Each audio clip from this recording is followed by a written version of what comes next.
అది శీర్షిక. అమ్మ 9 నెలలు మోస్తే నాన్న 25 ఏళ్ళు.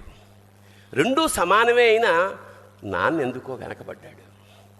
ఇంట్లో జీతం తీసుకోకుండా అమ్మ, తన జీతం అంతా ఇంటికే ఖర్చు పెడుతూ నాన్న, ఇద్దరి శ్రమ సమానమే అయినా అమ్మ కంటే నాన్న ఎందుకో వెనకబడ్డాడు.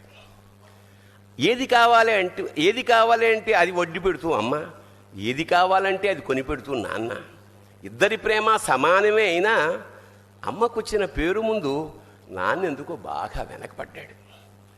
ఫోన్లోనూ అమ్మ పేరే, దెబ్బ తగిలినప్పుడు అమ్మ అని పిలవడే, అవసరం వచ్చినప్పుడు తప్ప మిగతా అప్పుడు గుర్తురానందుకు నాన్న ఎప్పుడైనా బాధపడ్డా? ఏమో. ఇద్దరూ సమానమే అయినా పిల్లల ప్రేమను పొందడంలో తరతరాలుగా నాన్న ఎందుకో వెనకబడ్డాడు. అమ్మకి మాకు బీరువా నిండా రంగురంగుల చీరలు బట్టలు, నాన్న బట్టలకు దండెం కూడా నిండదు. తనని తాను పట్టించుకోవడం రాని నాన్న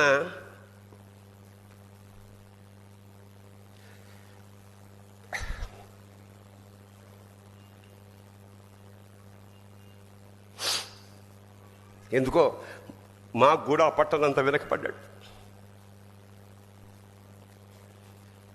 అమ్మకి అన్నో కొన్నో బంగారు నగలు, నాన్నకి బంగారం అంచున్న పట్టు పంచి ఒకటే. కుటుంబం కోసం ఎంత చేసినా తగిన గుర్తింపు తెచ్చుకోవడంలో నాన్న ఎందుకో పాపం బాగా వెనకబడ్డాడు. పిల్లల ఫీజులు ఖర్చులు ఉన్నాయి. ఎప్పుడప్పుడు ఈసారి పండక్కి చీర కొనొద్దంది అమ్మ. ఇష్టమైన కూర అని చెప్పి పిల్లలు మొత్తం తినేస్తే ఆ పూటకి పచ్చడి మెతుకులతోనే ఇష్టంగా తినే నాన్న, ఇద్దరి ప్రేమ ఒకటే అయినా మా అమ్మ కంటే నాన్న చాలా వెనకబడ్డాడు. వయసు మళ్ళాక అమ్మ అయితే ఇంట్లోకి పనికొస్తుంది, నాన్న ఎందుకు పనికిరాడని మేము తీర్మానం చేసుకున్నప్పుడు కూడా వెనకబడింది నాన్నే. నాన్న ఇలా వెనకబడిపోవడానికి కారణం ఆయన మా అందరికీ వెన్నెముక కావడమే. వెన్నెముక వెనక ఉండబట్టే కదా దన్నుగా నిలబడగలుగుతున్నాం. ఇదేనేమో నాన్న వెనకబడిపోవడానికి కారణం. శివోహం.